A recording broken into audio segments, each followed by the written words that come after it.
Bonjour à tout le monde. Merci à tous d'être présents aujourd'hui. Merci à Ravi, Nicolas et Jonas d'être avec nous aussi ce matin. Après leur première intervention qui était vraiment de grande qualité. Aujourd'hui, nous sommes sur un sujet très important pour vous tous, puisque c'est le rapport d'adéquation. Et c'est un peu votre quotidien, c'est l'état des lieux d'exposition au risque des portefeuilles de vos clients. Et le vrai sujet, c'est de vérifier la pertinence de cette allocation par rapport au contexte actuel. C'est quelque chose qui doit être fait chaque année. Donc, je laisse la parole à Nicolas, Jonas et Ravi. Et puis, bonne réunion à vous tous. Merci Vincent. Merci beaucoup Vincent, bonjour, bienvenue à tous. Nous sommes ravis d'être parmi vous ce matin. Aujourd'hui, on va aborder un atelier qui sera destiné donc aux questions d'assurance, aux conseillers en gestion patrimoine et aux conseillers en investissement financier. J'espère qu'on va des choses.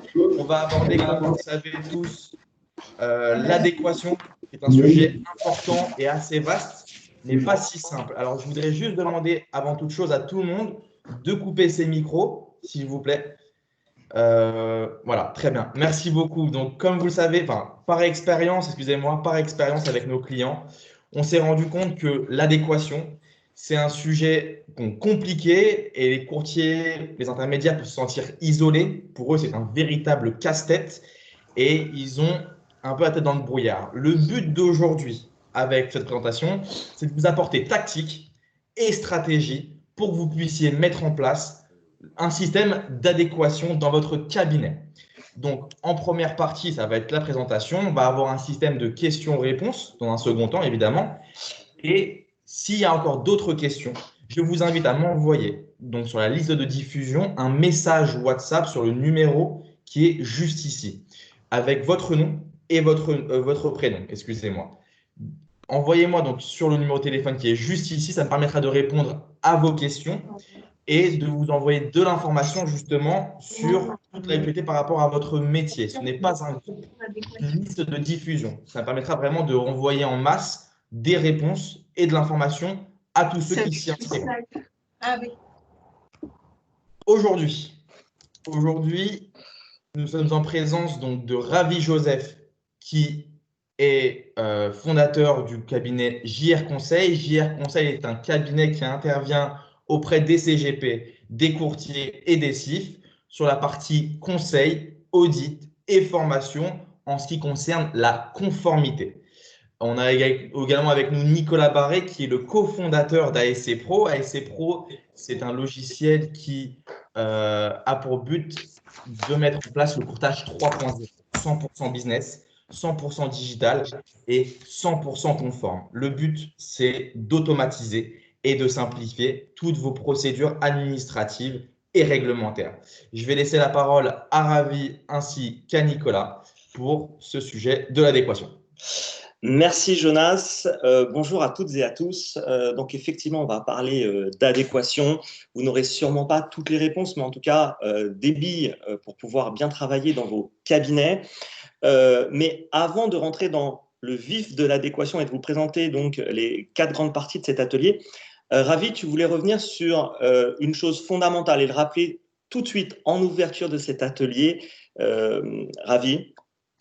Oui, effectivement, déjà rappeler ce que c'est l'adéquation. L'adéquation, elle découle effectivement d'une seule source d'information, c'est le recueil d'informations, c'est le fameux questionnaire client. Donc, bien évidemment, ne pas faire déjà l'économie de ne pas poser ces questions à ses clients. Exactement. Donc, bien connaître ses clients va vous permettre de construire une bonne adéquation, mais également bien connaître les produits que vous distribuez. C'est-à-dire qu'on va le voir en première partie, il va falloir qu'en interne, dans votre cabinet, vous puissiez bien modéliser l'offre que vous allez faire à vos clients. On verra ensuite tout ce que vous devez apporter, vous, en tant qu'expert, en tant que spécialiste du courtage, de l'investissement, et donc, quelles sont vos obligations par rapport à votre devoir de conseil et à cette adéquation. Bien évidemment, on va parler d'exigences et objectifs relatifs à votre client, comme DDA, MiFID II le demande, mais on va aussi bien rappeler votre obligation de faire des recommandations exhaustives à vos clients, c'est-à-dire vous devez leur apporter la lumière et donc ne pas vous contenter de répondre simplement aux exigences et objectifs de votre client, mais bien d'appuyer votre qualité d'experts. Ravi, avant qu'on ne commence complètement, si en une phrase, tu devais nous résumer finalement ce qu'est le devoir de conseil et le rôle de l'adéquation plus particulièrement. Alors oui, je vais essayer de le faire en une phrase. Effectivement, le devoir de conseil, le but du devoir de conseil d'adéquation, c'est d'abord d'apporter toute la lumière à vos clients, c'est toutes les explications afin qu'ils puissent prendre effectivement une décision de manière éclairée. Voilà. En une phrase. C'est super, Ravi. Et c'était clair. Donc voilà, vous devez, en fait, un client qui travaille avec vous, qui va souscrire à une solution, vous devez être sûr qu'il comprenne ce qu'il fait avec vous. Et donc, votre travail à travers votre devoir de conseil et cette adéquation, ça va être de tout lui écrire, de tout formaliser par écrit. Et on va vous expliquer comment arriver, enfin, tout le cheminement pour arriver finalement à ce résultat. Première chose, je le disais en préambule, c'est bien connaître vos produits. Donc, Ravi, en interne, en fait, on doit procéder à une analyse des solutions que l'on propose et finalement procéder, nous aussi, comme le demande DDA, à une gouvernance produit en interne. Alors, est-ce que tu peux nous expliquer un petit peu tout ça? Tout à fait, Nicolas. Effectivement, c'est avant tout, c'est toutes les informations qu'il va falloir compiler, récolter pour savoir si on va vers une bonne solution pour le client et si cette solution sera effectivement distribuée.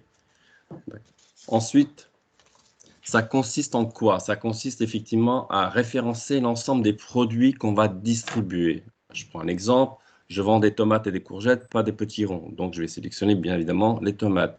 Donc, pour ce faire, on va se procurer l'ensemble des renseignements, l'ensemble des informations du producteur, donc de la compagnie, pour déterminer 1. La gouvernance produit, 2. Le marché cible. On va étudier bien évidemment les conditions générales. Et 4 et dernier point, pour en retirer toutes les caractéristiques et l'essence même des produits. Exactement. Alors, donc, pour résumer, vous devez, pour chaque solution que vous décidez de distribuer, d'accord, vous devez systématiquement, en fait, eh bien, référencer le produit ou les produits en question par rapport aux solutions auxquelles vous répondez. Vous devez, en fait, pour chaque produit, donc prenons par exemple SLPI de chez Swiss Life, définir un marché cible en vous référant bien entendu au marché cible défini par la compagnie, mais le cas échéant, Ravi, on peut affiner ce marché cible. Est-ce que tu peux revenir sur cette précision d'affinage du marché cible au sein d'un cabinet? Oui, déjà, oui, effectivement, comprendre le marché cible. Le marché cible, c'est que le conseiller doit définir en prenant en compte les critères et les limites définis par le producteur. Donc, en cas de carence effectivement du producteur, le conseiller sera amené à déterminer son propre marché cible. Et éventuellement, là, on va effectivement définir le marché cible négatif, c'est-à-dire simplement l'échantillon d'un certain nombre de clients pour lesquels les besoins et ses objectifs ne sont pas compatibles, notamment avec le produit. Exactement. Alors, pour revenir sur cette notion de marché cible positif et par opposition le marché cible négatif dans un cabinet, sachez qu'on va prendre l'exemple d'un produit de prévoyance TNS. Le producteur, en l'occurrence l'assureur, peut déterminer que le produit est ouvert à la souscription des 18-62 ans, avec quelquefois des possibilités de dérogation au-delà de 62 ans. Mais grâce à votre expérience, grâce aux devis que vous effectuez au quotidien, vous allez pouvoir déterminer finalement que même si ce produit est éligible aux 18-62 ans, eh bien, il convient mieux à la tranche d'âge 40-55 ans. Et cette tranche d'âge de 40-55 ans, dans ce cas-là, va être pour vous eh bien, la représentation du marché cible positif. À l'inverse, les 18-39 ans et les 56-62 ans constitueraient dans votre étude et dans votre analyse le marché cible négatif. Ce qu'il faut bien comprendre, c'est qu'un marché cible est défini de manière théorique par une compagnie d'assurance. Il vous donne les bornes larges et c'est à vous, dans la gouvernance interne, de définir les bornes adaptées à votre expérience, votre expertise ou aux clients que vous avez. Autre chose, dans cette gouvernance produit, c'est là où en regardant vos produits, vous allez définir les avantages d'une solution, d'un produit et également ses limites. Et enfin, dernière chose, c'est les règles de cohérence à appliquer dans vos recommandations, dans vos préconisations. C'est-à-dire, finalement, Ravi, hein, tu confirmes, c'est qu'est-ce que je dois m'appliquer justement pour pouvoir vendre ce produit? Comment déterminer finalement le matching client-produit? C'est bien ça? Je confirme, c'est bien ça, oui. Génial. Alors, on va rassurer tout le monde, le gros du travail, Ravi, est fait par la compagnie. Oui, tout à fait, Nicolas, parce qu'ici, on voit bien que la compagnie fournit, et elle fournit très très bien, à 90% des informations dont on a besoin pour la gouvernance produit. Reste à la charge du conseiller les 10% restants, donc, Ok. pour faire sa propre gouvernance. On va revenir dessus. Alors, sur quels documents finalement s'appuyer? Eh bien, d'abord, sur tous les documents officiels, donc c'est-à-dire fichiers PID ou documents d'information clés pour les assurances vie, où vous allez pouvoir bien comprendre la définition par rapport au producteur, c'est-à-dire en l'occurrence ici Swiss Life, qui explique qu'est-ce qui est assuré, qu'est-ce qui ne l'est pas, les exclusions, les lieux de couverture, les obligations, etc. Ça va être aussi, et ça Swiss Life vous fait systématiquement des fiches essentielles, ça va être toutes les fiches produits où vous allez pouvoir récolter toutes les caractéristiques, le fonctionnement d'un produit avec les garanties, les options, etc. etc. Reste à vous en fait ces fameux 10% où vous allez devoir modéliser trois typologies de documents, l'analyse de ce produit, c'est-à-dire refaire en interne et formaliser en interne une analyse sur la solution que vous préconisez. Et deux autres choses, Ravi, et je sais qu'ils te sont chers puisque tu nous en as déjà parlé, ce sont des questionnaires. Oui, effectivement, Nicolas, il faut développer son propre questionnaire client pour votre propre cabinet. C'est-à-dire que vous devez mettre en place la procédure qui permettra d'élargir le champ d'investigation sur l'approche de votre client. D'accord.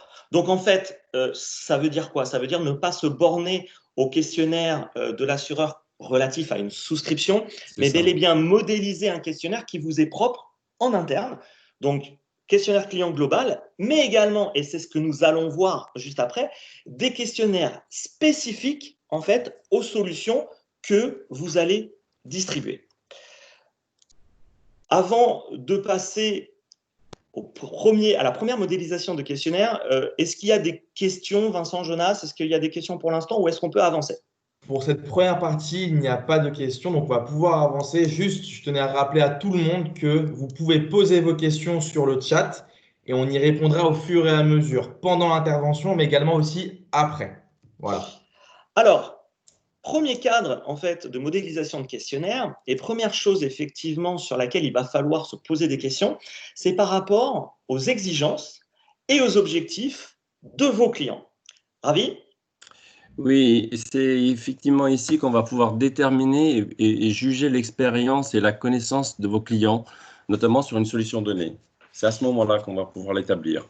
Alors, évidemment, il faut comprendre que ici, c'est un échange que vous devez faire avec vos clients, soit à travers effectivement un questionnaire formalisé, ce que nous vous conseillons, mais c'est véritablement un échange. Il faut bien comprendre, en fait, quand vous lui parlez d'une solution, d'un placement, d'une prévoyance, d'une retraite, quel est son cadre? Quelle est l'identification effectivement de ses propres besoins? Parce qu'il a souvent un avis sur la question, savoir ce qu'il veut faire. Et donc, c'est un premier questionnaire basique. Alors, pour traduire en fait cette première modélisation, on va partir de trois questionnaires différents systématiquement. On va les reprendre. Tout ce qui va être relatif à des produits de prévoyance, ce qui va être relatif à des produits retraite, et enfin, on va parler un petit peu de profilage de risque pour l'investissement en assurance vie ou en retraite, comme vous le souhaitez. Ça, le premier questionnaire, en général, toutes et tous, vous le faites très très bien, c'est-à-dire que vous allez poser des questions très basiques à votre client pour savoir, en gros, pour la prévoyance, qui assurer, le budget éventuellement que votre client ou votre cliente a prévu, les garanties auxquelles cette personne a pensé, puis quelques petites habitudes ici et là. Concernant la retraite, encore une fois, on reste superficiel et basique, on va regarder ce que l'assuré pourrait mobiliser, par exemple, de manière mensuelle. Savoir également s'ils savent ou non les besoins qu'ils auront à la retraite. Est-ce qu'ils connaissent déjà leur manque à gagner? Est-ce qu'ils ont déjà fait une étude? Est-ce qu'ils se sont rendus sur le site de l'assurance retraite, etc., etc. Donc, c'est-à-dire un premier échange pour savoir où ils en sont. Concernant le profil de risque, en général, vous êtes sollicité par vos clients pour avoir une problématique claire dans leur esprit, c'est-à-dire qu'eux ont une somme d'argent qu'ils veulent placer. Alors, ils savent à peu près pour combien de temps, ils savent en général à peu près à quoi ça servira, avec un objectif, etc. Et puis c'est là, vous allez pouvoir commencer à poser des petites questions pour savoir s'ils ont l'habitude d'une enveloppe fiscale, s'ils ont l'habitude effectivement, quelle est leur sensibilité par rapport au marché financier, etc. Comprendre un petit peu à qui vous avez affaire. Donc, comme vous l'avez compris, jusqu'ici, en fait, on a balayé un questionnaire ultra basique que nous savons que vous réalisez toutes et tous et que de toute façon, l'assureur est susceptible de vous demander. Mais on en vient finalement à la modélisation du deuxième point, c'est-à-dire le cadre de l'expertise. Oui, effectivement, une fois que vous avez balayé le questionnaire business, il est impératif d'apporter effectivement un éclairage à vos clients. L'éduquer, lui dire effectivement ce qu'il faut faire, ce qu'il ne sait pas en fonction. Et c'est là aussi que vous pouvez établir, bien évidemment, le bilan, le profilage et l'analyse de vos clients. Donc, c'est à ce moment-là que vous le faites, à travers le fameux questionnaire. Voilà. N'oubliez pas que si vous êtes sollicité par des clients, c'est qu'a priori, ils ont un besoin d'accompagnement. Donc, on va reprendre en fait une à une nos démonstrations avec la prévoyance, la retraite et l'exposition au risque pour que vous compreniez bien en fait quel est, à partir de vos analyses, c'est-à-dire qu'on soit bien d'accord, vous avez peut-être fait un bilan patrimonial, vous avez peut-être fait un bilan retraite ou un bilan prévoyance, eh bien, vous allez pouvoir lui apporter des questions supplémentaires et beaucoup plus fines.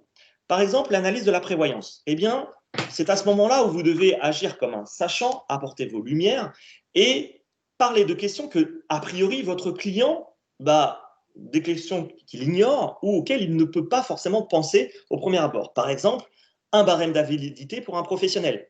Est-ce que mon client a besoin d'un barème simplement fonctionnel, barème croisé ou barème professionnel? Ça, c'est à vous de le déterminer. Et en fonction de ce que vous avez déjà pu récupérer sur la connaissance globale de votre client, vous allez pouvoir orienter quelques questions. Bien sûr, les pratiques de sport à risque. Est-ce que l'été, mon client fait du deltaplane? Est-ce qu'il fait du jet ski, etc., etc. Est-ce qu'il est adepte de motocross, course automobile?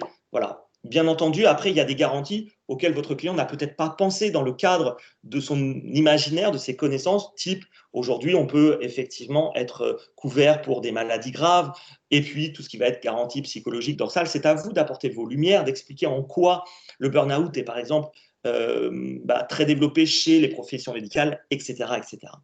Pour la retraite, ça va être le moment pour vous d'apporter un cadre précis à votre client, une estimation claire de ses besoins, enfin de la réalité de sa pension au moment de la liquidation de sa retraite et quels seront ses besoins. Les gens n'ont pas forcément une idée précise de leurs besoins à la retraite. Ça sera aussi pour vous l'occasion d'apporter vos lumières sur la réversion et éventuel mariage, remariage, divorce, etc. etc. Et c'est à vous aussi d'identifier des besoins éventuels en prévoyance complémentaire et de commencer à encadrer votre client sur l'exposition financière. L'exposition financière, effectivement, c'est aussi là où, je vous le rappelle, lorsque vous faites un placement, vous devez bien entendu vous enquérir de son expérience, de ses connaissances, comme on le disait tout à l'heure, mais vous allez devoir aussi modéliser sa capacité à subir des pertes, et puis vous allez devoir affiner sa psychologie, parce qu'on sait très bien que sur les marchés financiers, en finance en général avec vos clients, il y a un aspect psychologique fondamental. Donc c'est à vous d'utiliser par exemple les ratios patrimoniaux qui vont vous aider à construire votre profilage, bien mettre en perspective ce que représente un investissement avec les risques par rapport aux objectifs.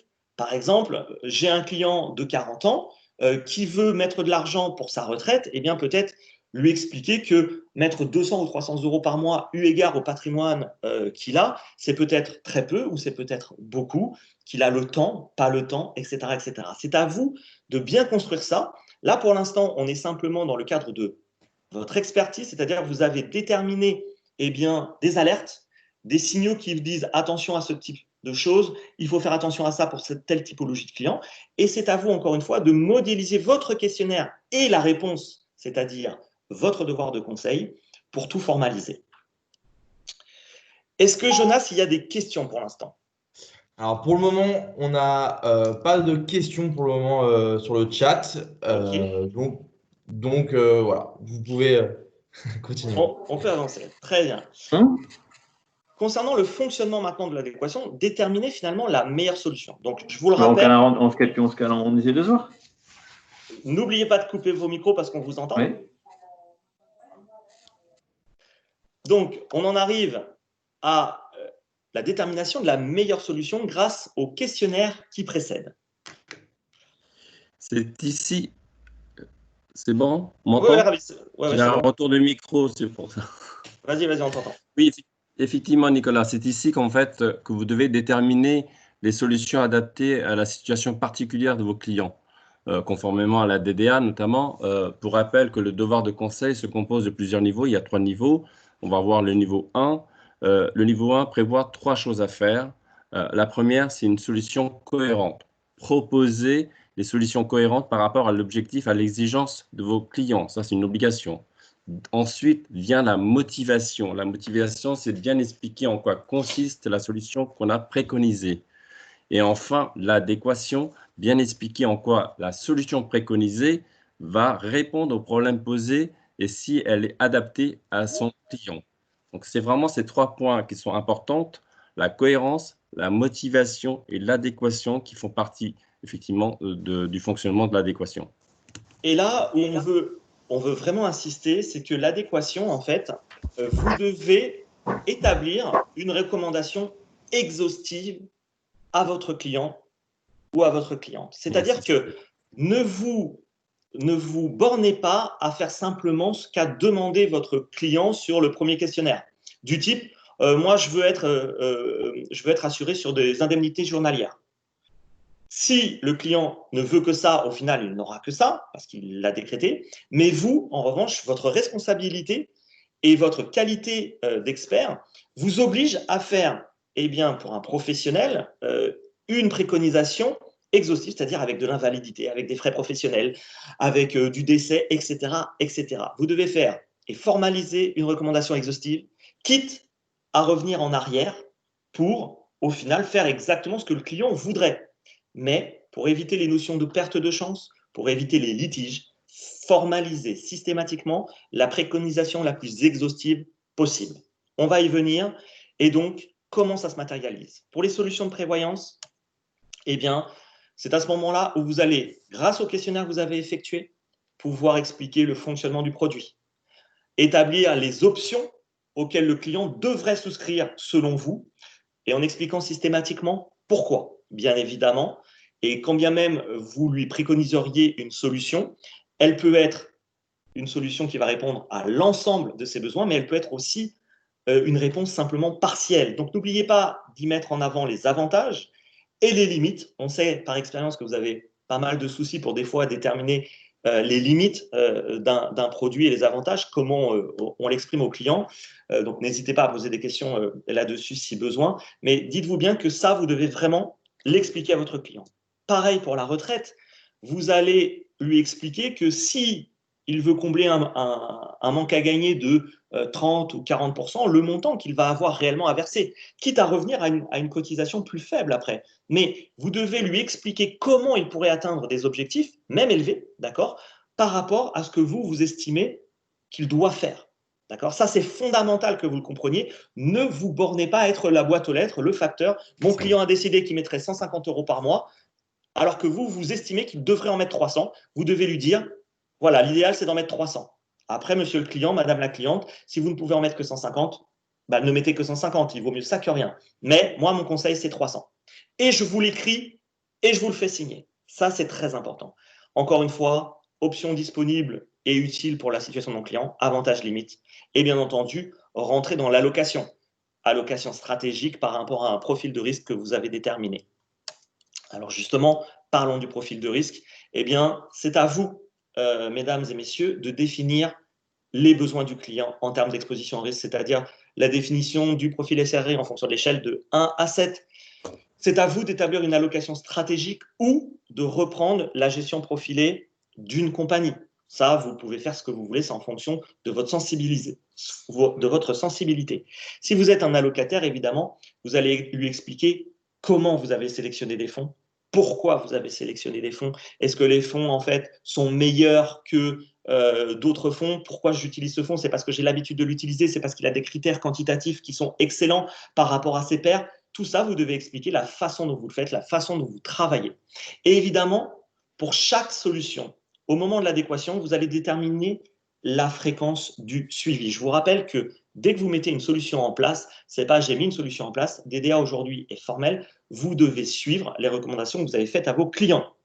Alors, c'est à vous de mesurer le besoin en accompagnement d'un client.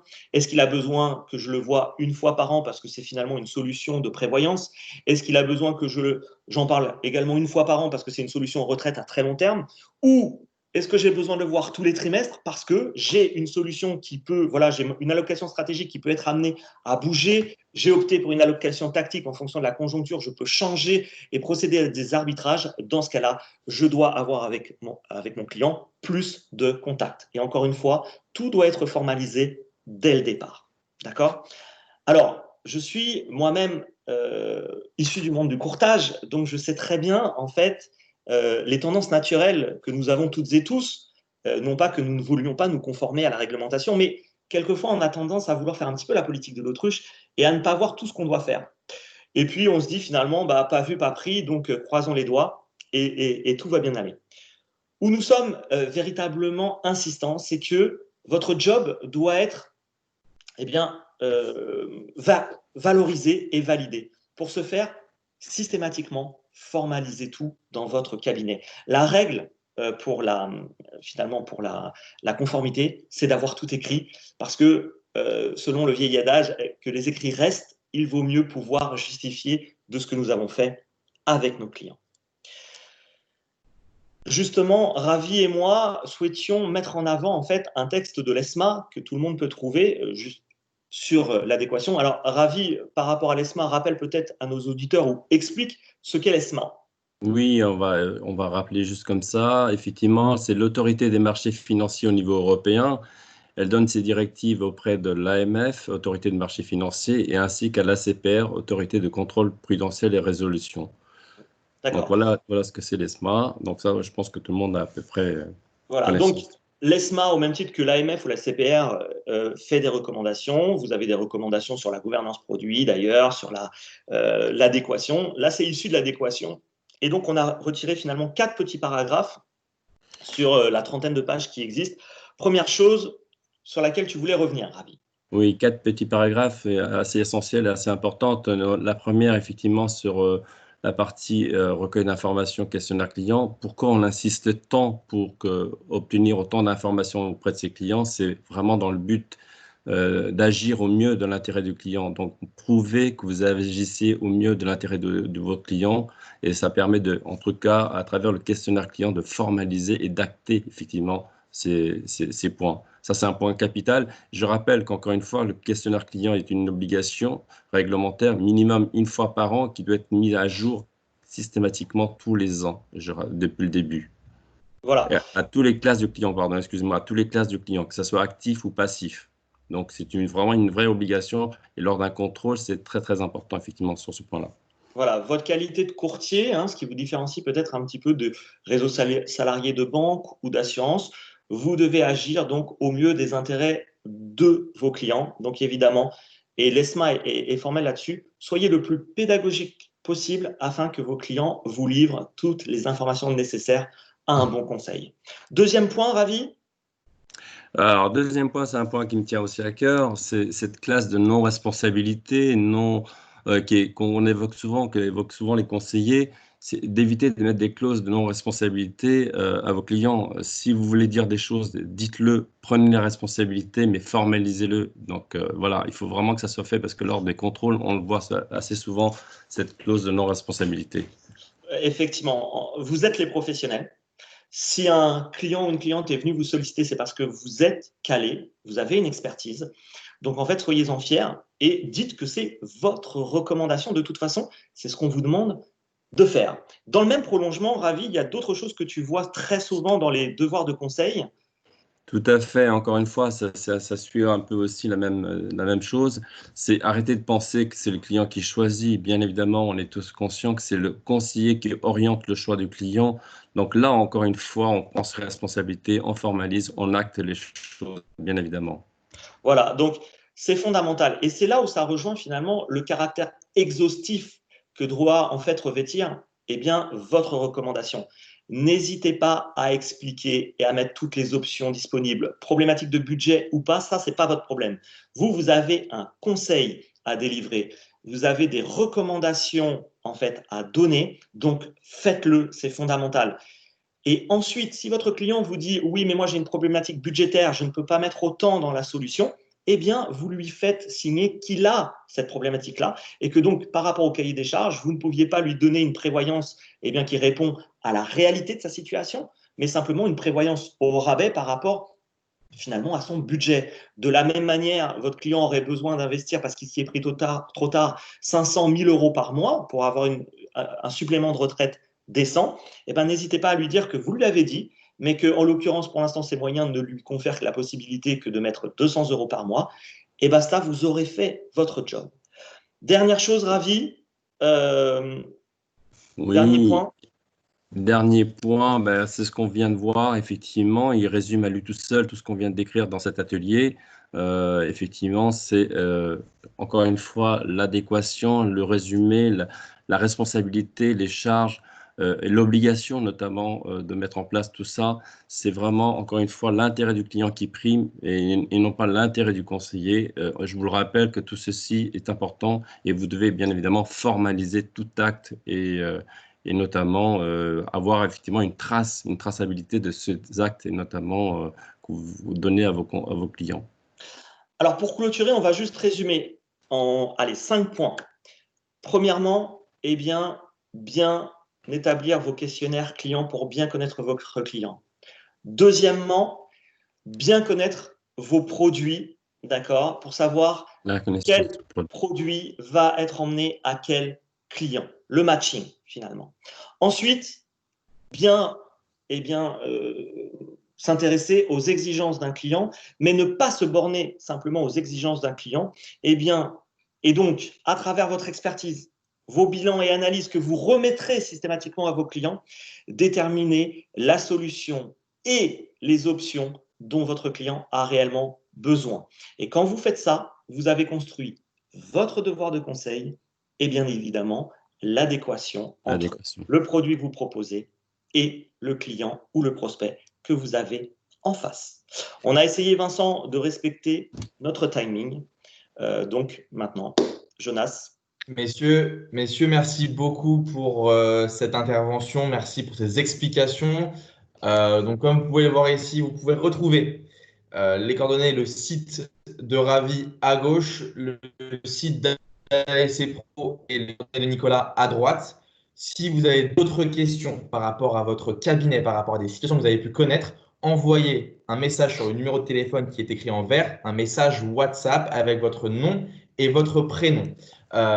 Donc, pour le moment, on n'a pas encore reçu de questions. N'hésitez pas à nous demander de revenir sur certains points en particulier qu'on a pu aborder pendant la présentation, même de nous illustrer par rapport à une situation que vous avez même pu vous-même vivre avec un de vos clients sur différents types de produits d'assurance. Voilà, on est là également pour ça.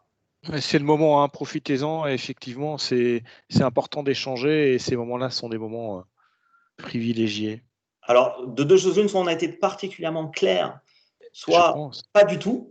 C'est un choix. Mais voilà, c'est rare qu'on n'ait pas de questions en général. Ou alors, ils sont peut-être un peu timides. Ça peut être ça. Alors, aucune question, toujours pas. Bon. Tout le monde reste connecté. Hein, ce qui est... D'accord, mais... Donc, tout le monde attend les questions des autres, mais... Ah, on a une question d'Henri. Alors... Oui, ce n'est pas vraiment une question, c'est plutôt une remarque. Si vous n'avez pas beaucoup de questions, pas d'objection à votre présentation, c'est parce que nous sommes déjà bien concernés par ce type de déclaration, qu'en tant que CIF, on est obligé de les réaliser déjà depuis un certain temps et que c'est simplement, je dirais, si on assiste à toutes les réunions qui passent pour voir si on est bien dans les clous, si on n'oublie rien, si tout est OK. Mais en fait, sans vouloir vous offenser, vous avez très bien fait le boulot, mais vous avez enfoncé des portes ouvertes. Alors, ça, on le sait, et c'est vrai que c'est très bien de le rappeler. C'était pour moi, en tout cas, une vérification, de voir si tout est conforme à ce que l'on fait et si on agit correctement. Donc, je pense que c'est peut-être pour ça que vous n'avez pas beaucoup de conversations. Alors, en fait, Henri, ce qu'il faut bien comprendre, c'est qu'effectivement, les CIF, en général, sont beaucoup plus sensibilisés à toutes ces obligations parce qu'ils les ont depuis plus longtemps. Le formalisme réglementaire est omniprésent. Chez les courtiers, en fait, c'est quand même un peu plus nouveau et on s'aperçoit qu'il y a encore beaucoup de choses qui sont à réaliser chez les courtiers. Maintenant, attention aux idées reçues. Il y a aussi beaucoup de CGP, notamment que l'on rencontre et que Ravi audite, qui pensaient faire tout ce qu'il fallait. Et on s'aperçoit qu'en pratique, et c'est souvent des questions pratiques que l'on attend à travers ça, parce qu'effectivement, on explique de manière assez synthétique la loi. Henri, vous avez totalement raison, mais c'est bien en pratique. Il y a des questions souvent pratiques. C'est par exemple, si aujourd'hui je pose la question aux gens, est-ce que, vu que vous êtes CIF, peut-être que vous êtes allocataire, est-ce que vous avez constitué et formalisé une liste de fonds que vous utilisez? Est-ce que vous avez fait une fiche d'analyse fonds pour chaque fonds? C'est par exemple une question très pratico-pratique où on se rend compte que ce n'est pas systématiquement fait, si vous voulez, Henri. Voilà, je ne sais pas si vous, par exemple, vous le faites. Une liste pour chaque fonds, certainement pas, parce que d'abord, on a, moi personnellement, on a une 60aine de fonds Oui, que l'on privilégie, et puis c'est variable. Mais oui, par contre, c'est plutôt par rapport à des profils, c'est-à-dire qu'on a des fonds qui sont très volatiles, d'autres qui le sont moins. tout à Donc, par fait. rapport à ce type de fonds, je dirais plutôt qu'on va viser des catégories et pas autre chose. Mais pour en revenir à ce que vous dites, je comprends tout à fait. Effectivement, je n'avais pas visé vraiment qu'on avait aussi une population de courtiers qui, effectivement, sont moins sensibles à ce type de problème. Et vous avez aussi raison que c'est le côté pratique. Moi, je me suis rendu compte à mes premiers contrôles que j'étais pas bon, alors que je croyais être top, simplement pour des questions pratiques, et que on a une vision de cette réglementation qui est notre lorgnette et qui n'est pas certainement pas celle de l'AMF ou de la CPR. Donc c'est extrêmement compliqué d'avoir ces visions-là comment dirais-je de fait. Donc je peux m'adresser à mes collègues, faites extrêmement attention effectivement à vos rapports, parce que ça vous fait drôle quand on vous dit que vous écrivez 15 pages à un client pour un contrat d'assurance vie, vous pensez avoir tout fait, et puis on vous dit, non, ça c'était pas bon, puis ça manque, et puis il y a ci, et puis il y a ça. Exactement. Et là, on se dit, c'est pas possible, quoi. Avec tout ce que j'ai fait, c'est pas logique. Ils m'en veulent ou quoi? Le diable est dans les détails, Henri. D'autant que vous avez raison, Henri, effectivement, parce qu'en tant que contrôleur, on vient voir un certain nombre de points, surtout qu'en plus, là, les contrôles se sont renforcés Oui. depuis maintenant la MIF 2 avec la DDA et le RGPD qui s'est infiltré en plus dedans. Donc, on va avoir pas mal de points qu'il faut venir investiguer. Donc, effectivement, le conseiller doit être totalement à jour sur ces informations-là, en tout cas. Alors, messieurs, je me permets juste de rebondir sur ça. On a des questions, donc ça commence un petit peu à se décanter. Donc, par exemple, on a une question alors de elle. Les chambres professionnelles nous fournissent-elles des rapports d'adéquation standards? Excusez-moi, pardon, désolé, je suis désolé. Les chambres professionnelles nous fournissent des rapports d'adéquation standards. Sont-ils suffisants? Pardon. Alors, je vais répondre à cette question. Alors, vous avez effectivement un certain nombre de formalismes qui sont déjà fournis par les chambres. Alors, on vous donne effectivement un canevas, un squelette, et c'est à vous ensuite de le compléter. Alors, en tant que contrôleur, quand je viens effectivement voir le formulaire tel quel que la chambre vous a donné, je la valide pas parce qu'elle n'est pas complète, parce qu'elle ne restitue pas, si vous voulez, votre activité, votre fonctionnement d'un cabinet à l'autre. Chacun a sa propre activité et a son propre mode opératoire. Donc, vous devez, à l'intérieur de chaque document, formaliser, acter, bien évidemment, en fonction de ce que vous faites par rapport à votre client. Et notamment, un rapport de mission, c'est quoi? C'est la continuité d'une lettre de mission. Donc, elle doit être totalement personnalisée. Lorsque je contrôle un rapport de mission, je vais voir si c'est en adéquation à la lettre de mission et si elle est en adéquation, bien évidemment, jusqu'au DER. Donc, on va remonter jusqu'à là et jusqu'à, bien évidemment, à la source même qui est le questionnaire client dont, avec Nicolas, on a rappelé depuis le début. Donc, ces rapports-là doivent être en cohérence avec la politique interne du cabinet. On est d'accord. Exact. Alors, juste pour bien, voilà, c'est un bon point de départ, qu'on soit bien d'accord. Ces documents fournis par l'ensemble des chambres. Mais encore une fois, c'est un petit peu comme avec un producteur sur les produits. Ça reste en théorie, donc tout ce qu'il faut faire, mais c'est à vous effectivement d'affiner en fonction de la spécificité de la demande de votre client et en fonction de la spécificité de votre mission. Donc, c'est un bon canevas sur lequel impérativement s'appuyer, mais vous devez effectivement apporter d'autres éléments. On a encore une autre question qui nous revient en plus fréquemment. C'est Karine qui était là d'ailleurs auparavant sur la réunion juste avant avec justement Vincent. Karine nous demande si en prévoyance, en santé, en assurance vie, c'est un discours qu'on a globalement. Est-ce qu'on est toujours tenu de faire un comparatif d'au moins 3 contrats? Alors, en ce qui nous concerne, nous, on vous conseille effectivement de présenter systématiquement plusieurs solutions. Soit 3 produits différents, soit peut-être que 2 solutions ou une solution, mais avec des options différentes. Ce que prévoit le socle de base de DDA, c'est simple.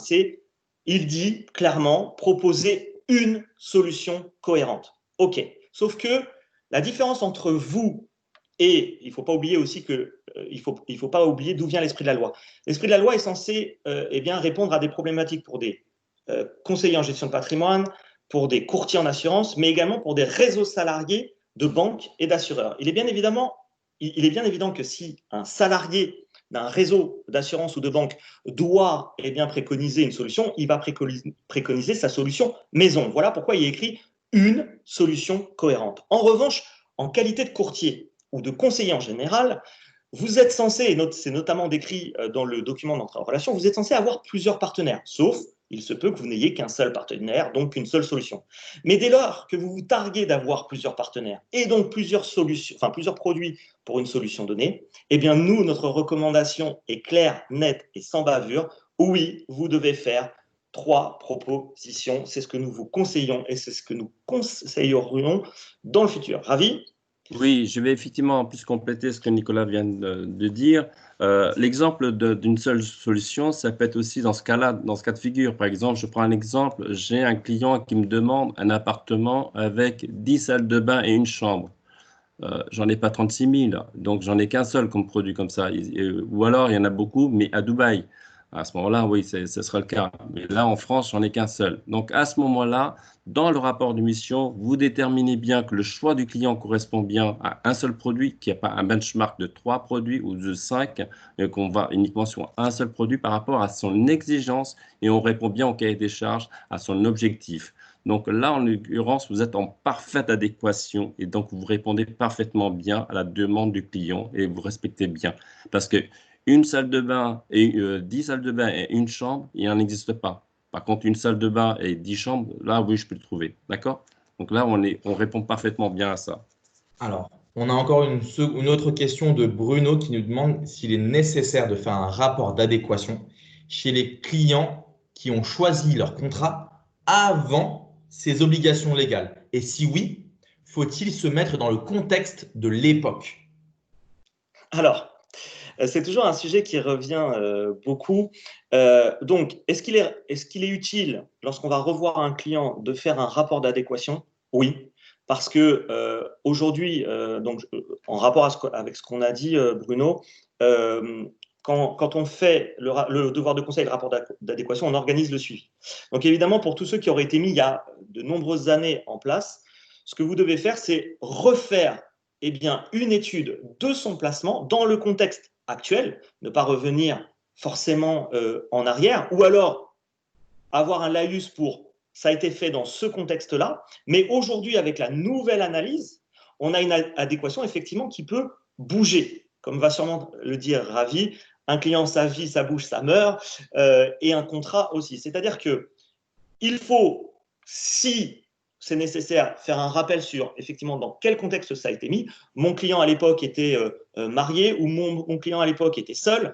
Aujourd'hui, mon client s'est marié ou a des enfants. Eh bien, ça va peut-être changer. Ou alors, le contexte économique a changé. Et donc, j'explique qu'il y avait un contexte économique qui nous permettait, par exemple, une exposition au risque plus forte ou plus faible. Et qu'aujourd'hui, le contexte ayant changé, je me permets de faire une nouvelle préconisation à mes clients. Ravi, d'autres choses à ajouter ? Oui, c'était ma phrase phare. Effectivement, un client, sa vie, sa bouche, sa mère. Tu as bien raison de le dire. Pourquoi? Parce que, en fait, on a une obligation envers son client tous les ans. Donc, bien évidemment, aujourd'hui, le produit que j'ai préconisé il y a 5 ans, il y a 3 ans, il y a 10 ans, n'est plus le même à ce jour. Donc, je suis à un moment donné obligé de le remettre à jour.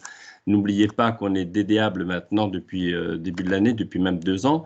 C'est déjà en cours, c'est déjà enclenché. Donc, vous devez respecter ces codes. Donc, vous devez revoir l'arbitrage, vous devez revoir votre gouvernance interne, vous devez revoir justement tout ce qui est niveau du conseil, niveau 1, le devoir de conseil. Vous avez un devoir d'information, vous avez un devoir de conseil, vous avez donc un devoir de suivi, ce qu'on appelle autrefois le devoir d'alerte. Donc, il y a tous ces facteurs-là qui permettent, qui vous obligent aujourd'hui de actualiser systématiquement. Ce n'est pas si simple, mais ce n'est pas si compliqué non plus à faire quand on automatise évidemment un certain nombre de procédures et de process effectivement aujourd'hui.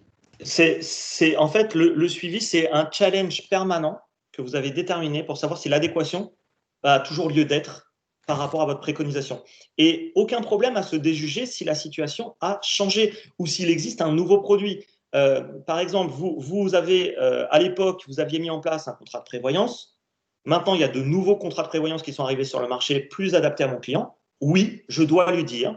Et je dois expliquer à mon client, comme un avocat un avocat d'affaires pourrait expliquer à son client que la partie adverse a fait une nouvelle proposition et qu'il doit la connaître. Et ben, c'est un peu la même chose là. Il y a des nouveaux produits. Sachez qu'il y a peut-être des produits qui sont plus adaptés à votre situation. Donc, je vous le propose. À vous, monsieur ou madame la cliente, de me dire oui, on change ou non, on ne change pas.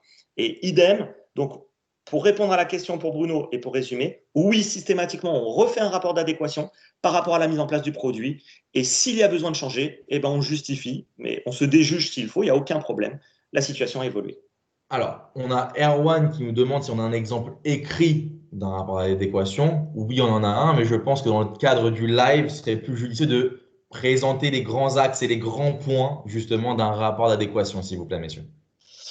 Alors, dans le rapport d'adéquation, on va devoir faire pas mal de choses. Alors, nous, effectivement, pour répondre à Erwan, déjà, oui, on en a des rapports écrits entre JR Conseil et ASC Pro que nous réservons à nos clients. On va être très, très clair. Maintenant, eh bien, le rapport d'adéquation, il faut comprendre juste que vous avez votre client, vous décrivez sa situation, vous décrivez ses objectifs et vous décrivez ses besoins que vous avez, vous, analysés et expertisés. En face, vous expliquez combien vous allez solliciter de compagnie, combien vous avez le benchmark sur combien de contrats vous l'avez fait, etc., etc. Et vous allez expliquer pourquoi votre choix s'est porté sur un contrat particulier, 2 contrats, 3 contrats, pourquoi vous avez mis en place ces options et pourquoi vous motivez ces produits-là et vous laissez donc à la discrétion du client. Ravi?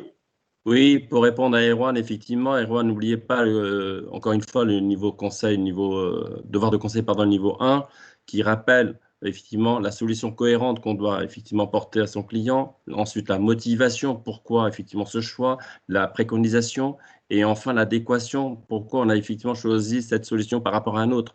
Donc le benchmark doit être absolument en adéquation par rapport au choix et à l'exigence du client, n'oubliez pas.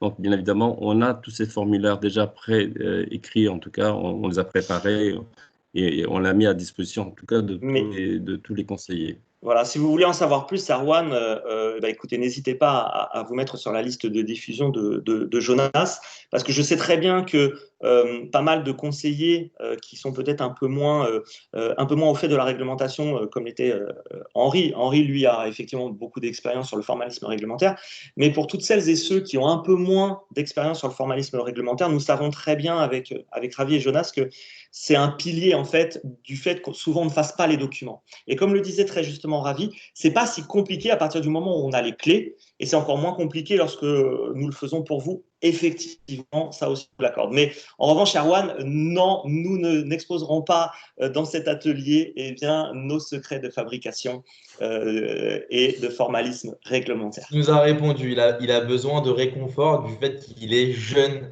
dans le métier. On le comprend. On va s'occuper de vous, Erwan. Et dans la liste de diffusion, vous pourrez poser un peu plus de questions, Erwan, il n'y a aucun problème. Je vous rappelle que quand vous êtes dans la liste de diffusion, les questions sont gratuites. Hein. Soit on décide d'y répondre, soit effectivement on décide de ne pas y répondre parce que c'est aussi notre gagne-pain par rapport à nos clients et que nous réservons pour nos clients. Mais ça, on vous le dit de manière assez transparente. Mais en revanche, on peut quand même vous donner beaucoup de pistes totalement gratuites, Erwan. Rapprochez-vous de Jonas ou de Ravi ou de moi-même et on se fera un plaisir de répondre à quelques questions pour vous rassurer.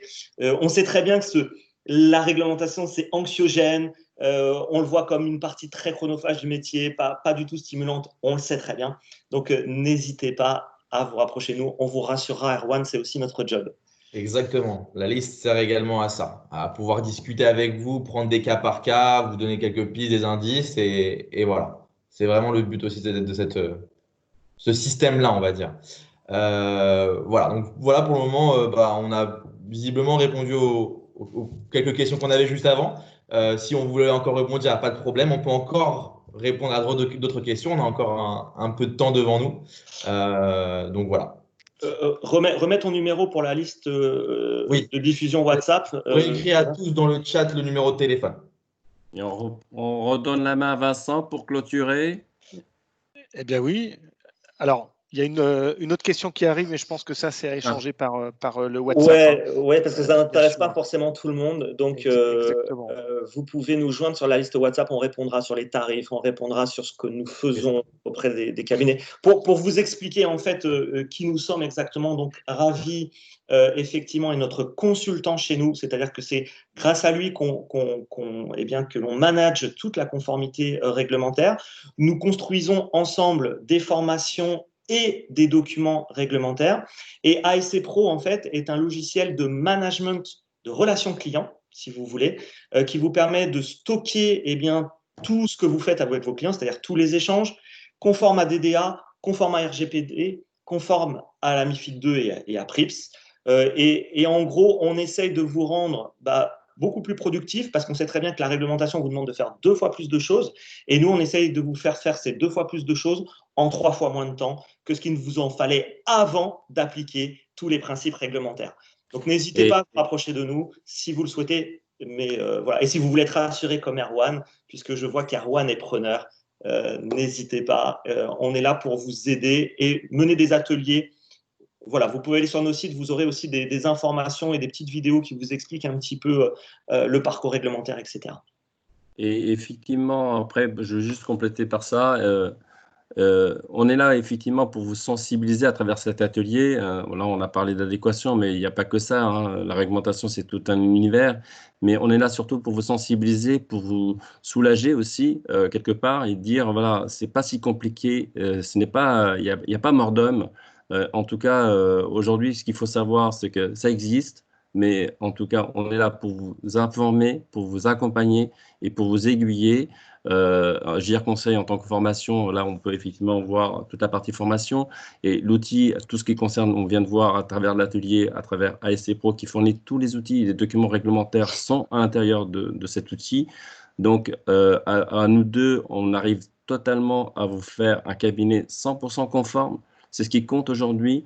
Donc, voilà, si vous êtes totalement conforme, tant mieux et c'est très bien. Mais si vous avez des doutes et éventuellement si vous avez des questions comme Erwan, là c'est très important. Ne restez pas en carafe, ne restez pas en disant pas vu, pas pris, je suis le confinement, je serai pas contrôlé.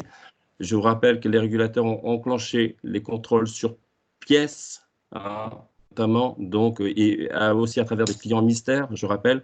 Donc, c'est très important, bien évidemment, de se préparer et de profiter de ce post-confinement pour se mettre d'équerre, notamment pour les mois estivales à venir. Donc, on est à votre service, on est à votre disposition. N'hésitez pas, les questions, si vous avez d'autres questions qui vont venir par la suite, vous pouvez les poser et on sera à votre disposition, en tout cas. Merci. Je rappelle le numéro de téléphone pour ceux qui ne voient pas le chat. Alors le 06 téléphone que Jonas va donner, 46, alors le 06 46 72 43 79. Je répète, 06 46 72 43 79. Et donc, vous mettez simplement votre prénom, votre nom, et vous rappelez bien à Jonas que vous faites partie de l'atelier Swiss Life du 2 juin pour que vous soyez bien dans la liste des diffusions.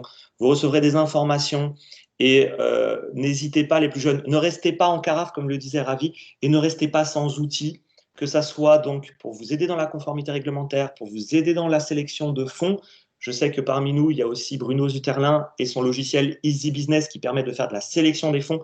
Et je ne saurais que vous conseiller de vous outiller toutes et tous parce que c'est ce qui va faire la pérennité de votre activité et de votre cabinet. Donc, n'hésitez pas à vous rapprocher de nous. Voilà. Excusez-moi, est-ce qu'on a déjà eu des personnes qui étaient déjà là dans la réunion juste avant, il y a de cela un mois, donc en l'occurrence, par exemple, Karine qui nous demande si elle a besoin de se réinscrire. Elle est déjà inscrite. Donc, c'est bon juste pour ceux qui sont déjà inscrits sur la liste de diffusion. Pensez juste à enregistrer le numéro de téléphone sur votre téléphone, justement, pour être sûr de recevoir tous les messages de diffusion. Voilà. Voilà. Et ne vous inquiétez pas, on ne va pas vous polluer votre messagerie WhatsApp. Hein. On vous envoie quelques messages, mais pas beaucoup. D'accord? Et ce n'est pas des messages commerciaux. Voilà. Vincent? Bon, eh bien, il ne me reste plus qu'à vous remercier à tous les trois pour votre brillante intervention et à vous remercier, vous tous, chers partenaires, d'être toujours présents à ces ateliers. Bonne journée à vous, bonne semaine. Merci, et à bientôt. Vincent. Bonne journée. Bonne semaine et bonne journée à tous. Au revoir. Au revoir et merci. Au revoir et merci. Ciao, ciao. Bonne journée à vous. Au revoir. Est-ce qu'on Vincent reste là? On reste, oui.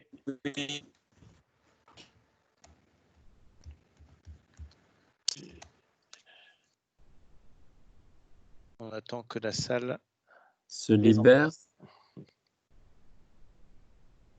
Alors, on a eu plus de 60 personnes apparemment, Vincent, non? Oui, 76 personnes. Ouais. Étaient présentes. Wow. Donc, c'est pas mal. Alors, après, c'est très intéressant ce qu'a dit Henri, Vincent.